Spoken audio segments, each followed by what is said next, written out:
اللہ اللہ اللہ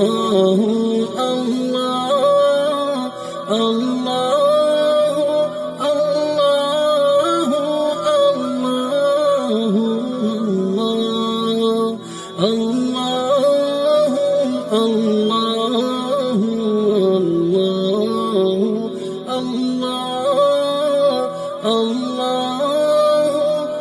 وہ ایک وادی سے گزر رہے تھے۔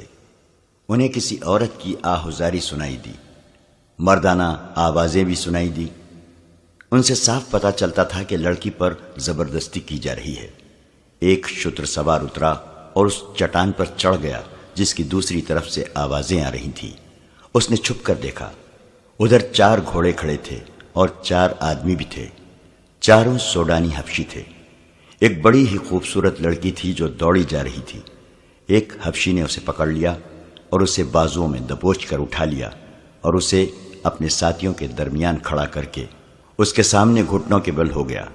اس نے اپنے سینے پر ہاتھ باندھ کر کہا، تم مقدس لڑکی ہو، اپنے آپ کو تکلیف میں ڈال کر ہمیں گنہگار نہ کرو۔ دیوتاؤں کا قہر تمہیں جلا ڈالے گا یا ہمیں پتھر بنا دے گا۔ میں مسلمان ہوں، لڑکی نے چلا کر کہا، تمہارے دیوتاؤں پر لعنت بھیجتی ہوں، مجھے چھوڑ دو ورنہ میں تم سب کو خلیفہ کے کتوں سے بوٹی بوٹی کرا دوں گی۔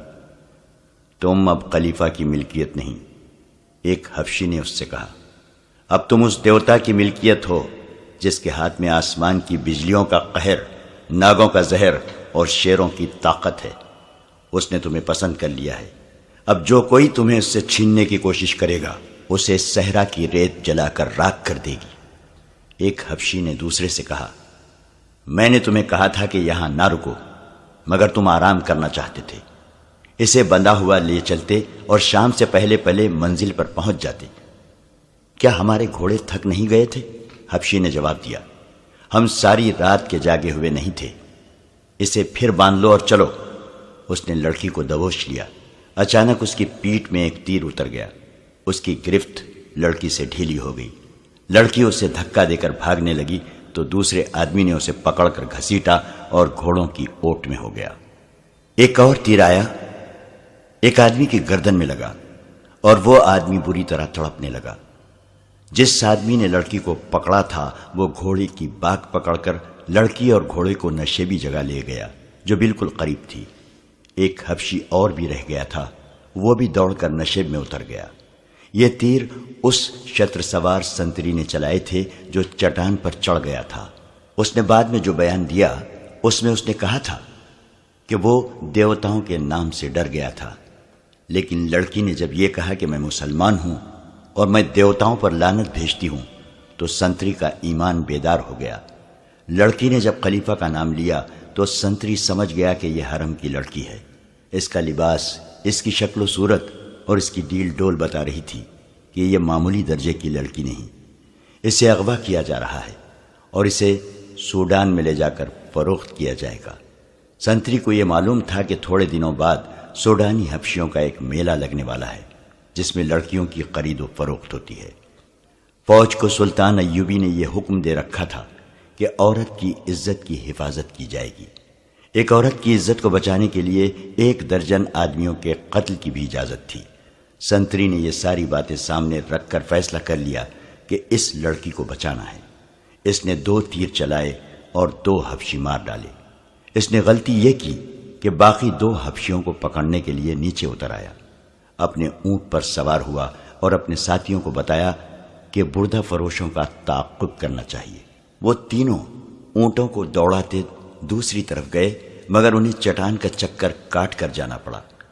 اس نے یہ بھی نہ سوچا کہ اونٹ گھوڑے کا تعاقب کر سکتا ہے یا نہیں۔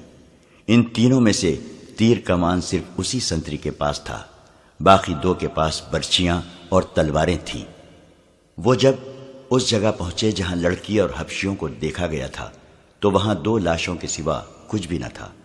سوڈانی حبشی لڑکی کو بھی لے گئے تھے اور اپنے مرے ہوئے ساتھیوں کے گھوڑوں کو بھی۔ شتر سواروں نے تعاقب میں اونٹ دوڑائے لیکن وہ ٹیلوں اور چٹانوں کا علاقہ تھا، راستہ گھومتا اور مڑتا تھا۔ انہیں بھاگتے گھوڑوں کے ٹاپو سنائی دے رہے تھے جو دور ہٹتے گئے اور خاموش ہو گئے۔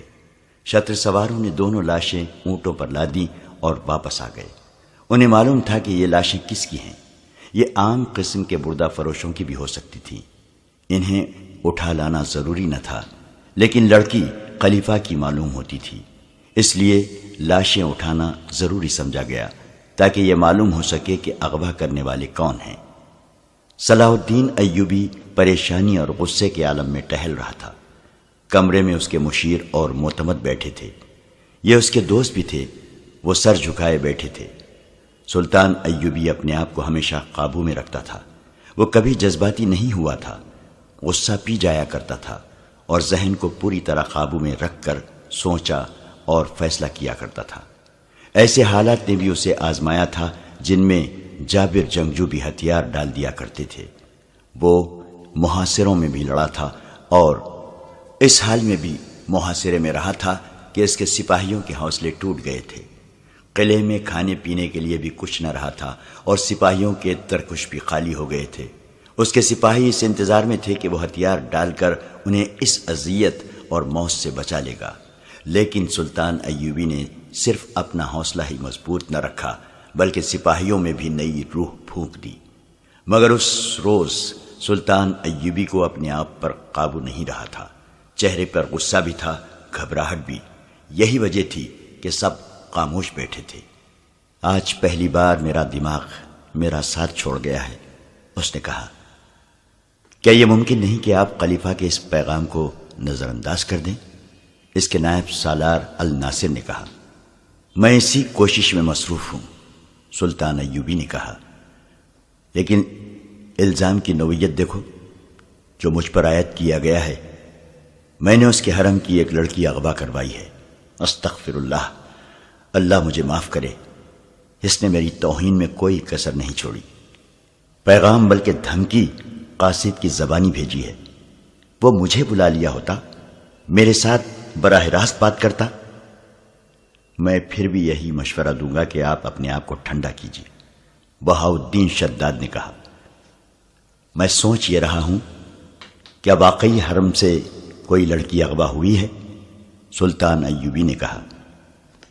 یہ جھوٹ معلوم ہوتا ہے، اسے پتہ چل گیا ہوگا کہ میں نے خطبے میں سے اس کا نام نکلوا دیا ہے۔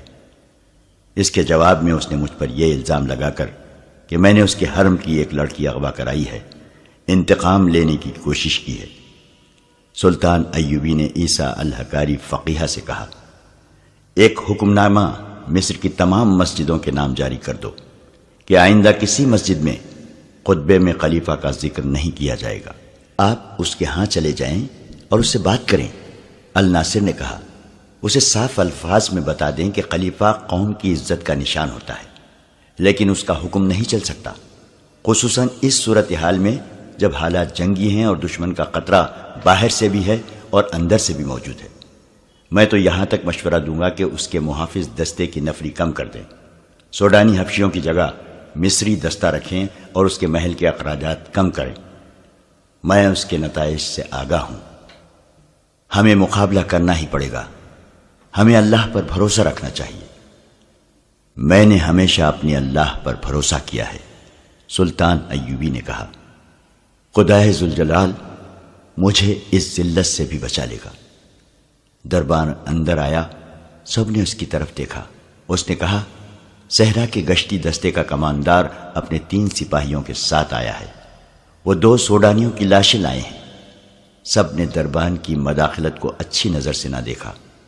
اس وقت سلطان ایوبی بڑے ہی اہم اور خفیہ اجلاس میں مصروف تھا، لیکن سلطان نے دربان سے کہا، انہیں اندر بھیج دو۔ سلطان ایوبی نے اپنے دربان سے کہہ رکھا تھا کہ جب بھی اسے کوئی ملنے آئے وہ اس سے اطلاع دے، اور اگر رات اسے جگانے کی ضرورت محسوس ہو تو فوراً جگا لے۔ سلطان کوئی بات اور کوئی ملاقات التوا میں نہیں ڈالا کرتا تھا۔ عہدیدار اندر آیا، اس کا چہرہ گھر سے اٹا ہوا اور تھکا تھکا نظر آتا تھا۔ سلطان ایوبی نے اسے بٹھایا اور دربان سے کہا کہ اس کے لیے پینے کے لیے کچھ لے آؤ۔ عہدیدار نے سلطان کو بتایا کہ اس کی گشتی سنتریوں نے 4 سوڈانی حبشیوں سے ایک مغویہ لڑکی کو چھڑانے کی کوشش میں 2 کو تیروں سے مار ڈالا اور وہ لڑکی کو اٹھا کر بھاگ گئے ہیں۔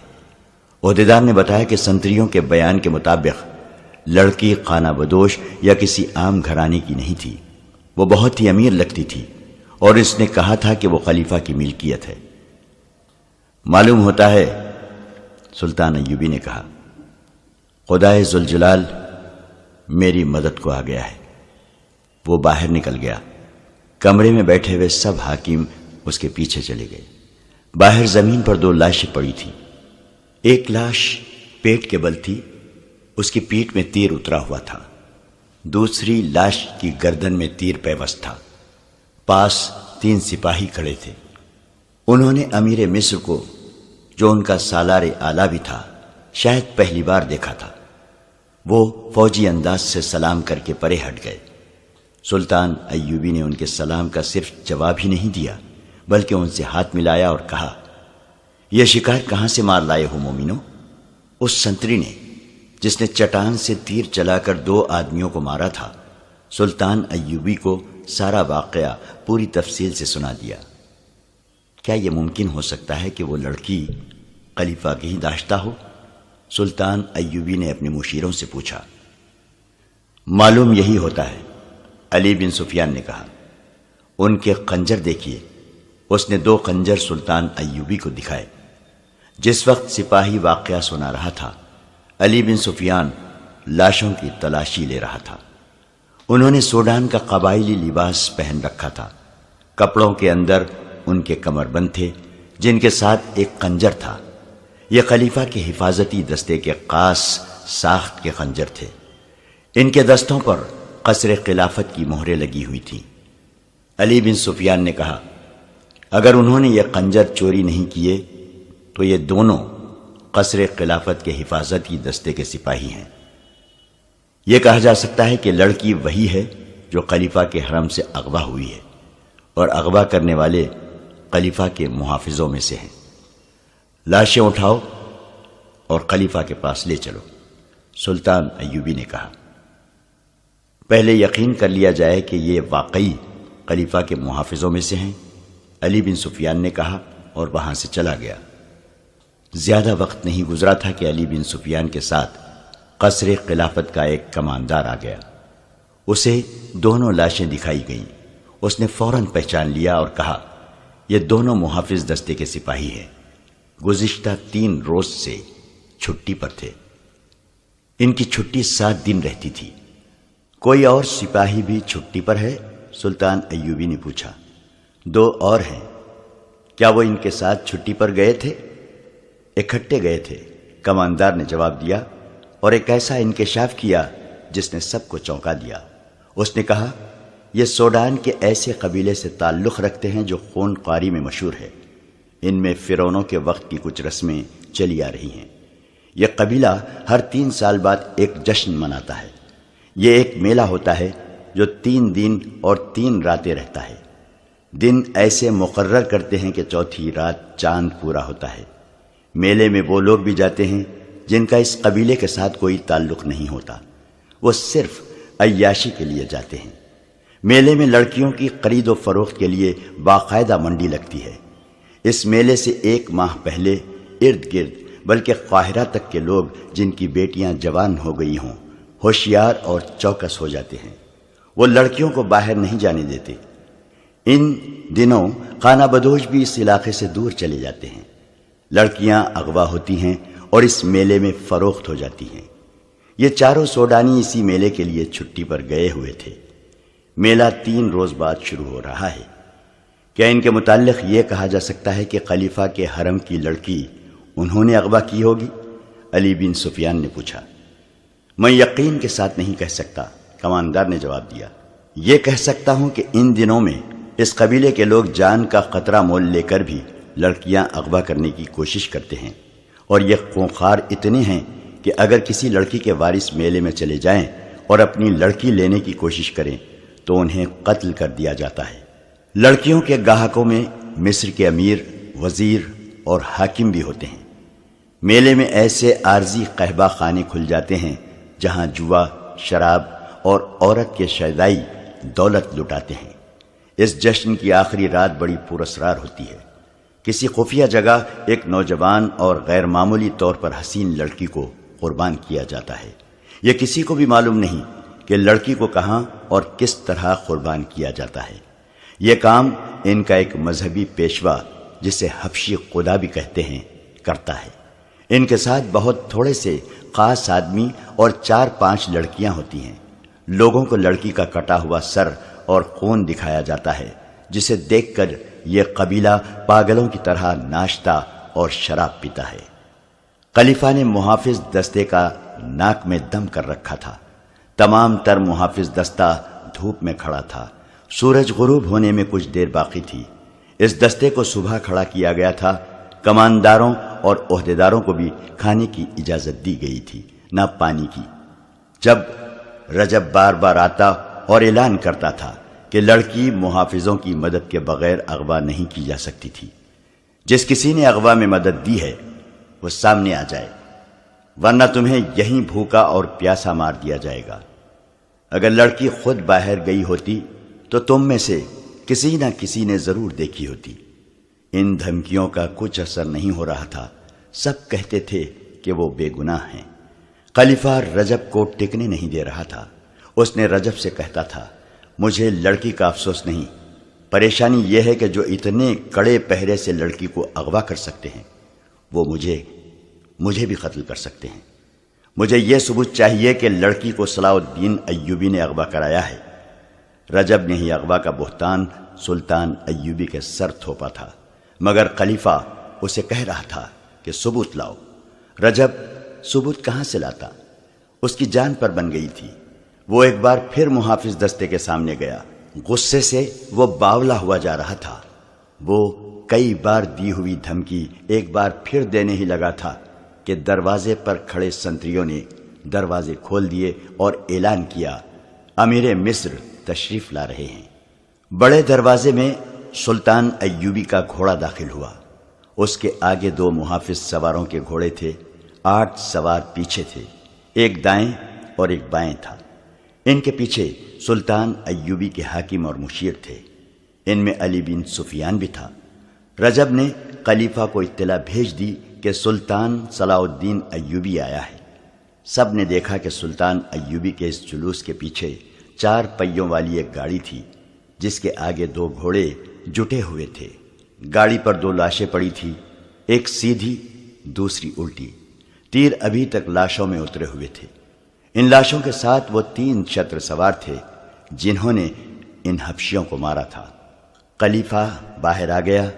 سلطان ایوبی اور اس کے تمام سوار گھوڑوں سے اترے۔ سلطان ایوبی نے اسی احترام کے ساتھ خلیفہ کو سلام کیا جس احترام کا وہ حقدار تھا۔ جھک کر اس سے مصافحہ کیا اور اس کا ہاتھ چوما۔ مجھے آپ کا پیغام مل گیا تھا کہ میں آپ کی حرم کی لڑکی واپس کر دوں۔ سلطان ایوبی نے کہا، میں آپ کے 2 محافظوں کی لاشیں لایا ہوں۔ یہ لاشیں مجھے بے گناہ ثابت کر دیں گی، اور میں حضور کی خدمت اقدس میں یہ گزارش کرنا ضروری سمجھتا ہوں کہ صلاح الدین ایوبی آپ کی فوج کا سپاہی نہیں ہے۔ جس خلافت کی آپ نمائندگی کر رہے ہیں وہ اس کا بھیجا ہوا ہے۔ خلیفہ نے صلاح الدین ایوبی کے تیور بھانپ لیے۔ اس فاطمی خلیفہ کا ضمیر گناہوں کے بوجھ سے کراہ رہا تھا۔ وہ سلطان ایوبی کی باروب اور پرجلال شخصیت کا سامنا کرنے کے قابل نہیں تھا۔ اس نے سلطان ایوبی کے کندھے پر ہاتھ رکھ کر کہا، میں تمہیں اپنے بیٹوں سے زیادہ عزیز سمجھتا ہوں صلاح الدین، اندر آؤ۔ میری حیثیت ابھی ملزم کی ہے۔ سلطان ایوبی نے کہا، مجھے ابھی صفائی پیش کرنی ہے کہ میں اغوا کا ملزم نہیں ہوں۔ خدائے ذوالجلال نے میری مدد فرمائی ہے اور 2 لاشیں بھیجی ہیں۔ یہ لاشیں بولیں گی نہیں، ان کی خاموشی اور ان میں اترے ہوئے تیر گواہی دیں گے کہ صلاح الدین ایوبی اس جرم کا مجرم نہیں ہے جو قصر خلافت میں سرزد ہوا ہے۔ میں جب تک اپنے آپ کو بے گناہ ثابت نہ کر لوں گا اندر نہیں جاؤں گا۔ وہ لاشوں کی طرف چل پڑا۔ خلیفہ کھچا ہوا اس کے پیچھے پیچھے گیا۔ تھوڑی دور 400-450 نفری کا محافظ دستہ کھڑا تھا۔ سلطان ایوبی نے لاشیں اٹھا کر اس دستے کے سامنے رکھ دیں اور بلند آواز سے کہا، 8 سپاہی آگے آؤ اور لاشوں کو دیکھ کر بتاؤ کہ یہ کون ہے۔ پہلے کماندار اور عہدیدار آئے۔ انہوں نے لاشیں دیکھ کر ان کے نام بتائے اور کہا، یہ ہمارے دستے کے سپاہی تھے۔ ان کے بعد 8 سپاہی آئے۔ انہوں نے بھی لاشوں کو دیکھ کر کہا کہ یہ ان کے ساتھی تھے۔ 8 اور سپاہی آئے، پھر 8 اور آئے۔ اس طرح 8 سپاہی آتے رہے اور بتاتے رہے کہ یہ لاشیں ان کے فلاں فلاں ساتھیوں کی ہیں۔ صلاح الدین خلیفہ نے کہا، میں نے مان لیا ہے کہ یہ لاشیں قصر خلافت کے 2 محافظوں کی ہیں۔ میں اس سے آگے سننا چاہتا ہوں کہ انہیں کس نے ہلاک کیا ہے۔ صلاح الدین نے اس گشتی سنتری سے جس نے انہیں ہلاک کیا تھا کہا کہ اپنا بیان دہرائے۔ اس نے سارا واقعہ خلیفہ کو سنا دیا۔ وہ ختم کر چکا تو سلطان ایوبی نے خلیفہ سے کہا، لڑکی میرے پاس نہیں لائی گئی، وہ سوڈانی حبشیوں کے میلے میں فروخت ہونے کے لیے گئی ہے۔ خلیفہ کھسیانہ ہوا جا رہا تھا۔ اس نے سلطان ایوبی سے کہا کہ وہ اندر چلے۔ سلطان ایوبی نے اندر جانے سے انکار کر دیا اور کہا، میں اس لڑکی کو زندہ یا مردہ برآمد کر کے آپ کے حضور حاضری دوں گا۔ میں ابھی اتنا ہی کہوں گا کہ حرم کی ایک ایسی لڑکی کا اغوا جو تحفے کے طور پر آئی تھی اور جو آپ کی منکوحہ بیوی نہیں داشتہ تھی، میرے لیے ذرہ برابر بھی اہمیت نہیں رکھتی۔ خداوند تعالیٰ نے مجھے اس سے اہم فرائض سونپے ہیں۔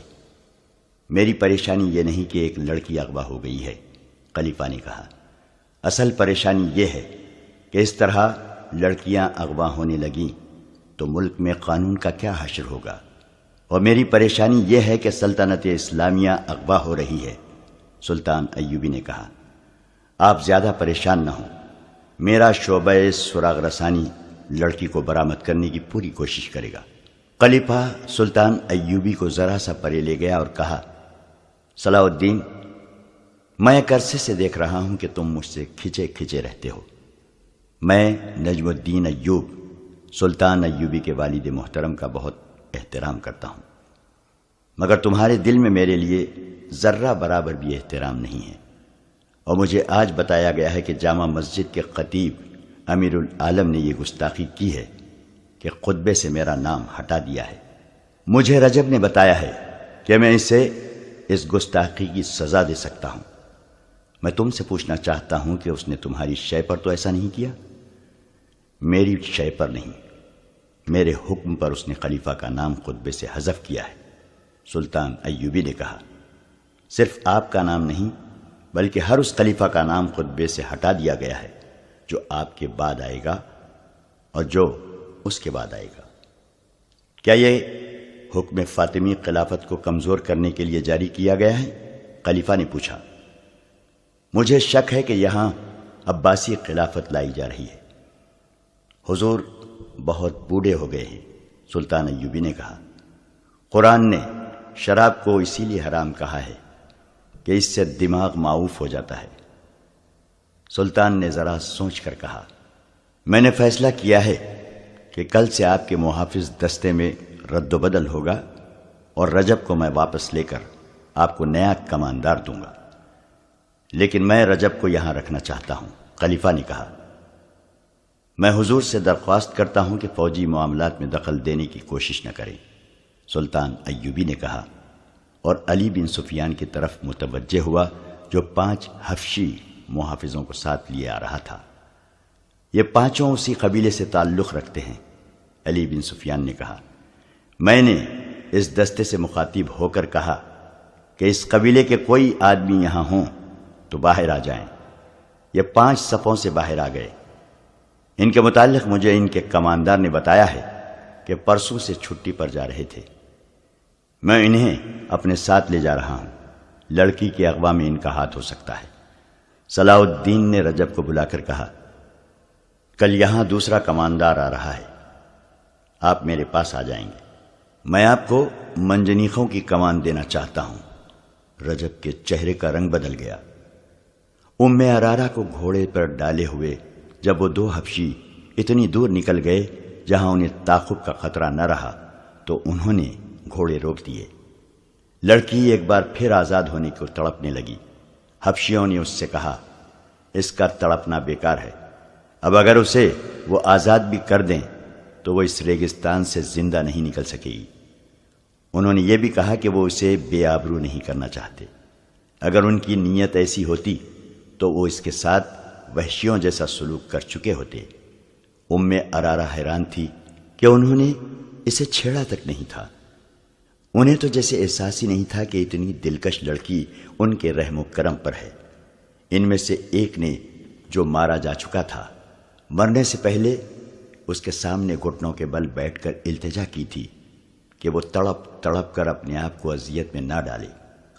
ارارہ نے ان سے پوچھا کہ اسے کہاں لے جایا جا رہا ہے، تو اسے جواب دیا گیا کہ اسے آسمان کے دیوتا کی ملکہ بنانے کے لیے لے جا رہے ہیں۔ انہوں نے لڑکی کی آنکھوں پر پٹی باندھ دی اور اٹھا کر گھوڑے پر بٹھا دیا۔ اس نے آزاد ہونے کی کوشش ترک کر دی۔ اس نے دیکھ لیا تھا کہ یہ کوشش بے سود ہے۔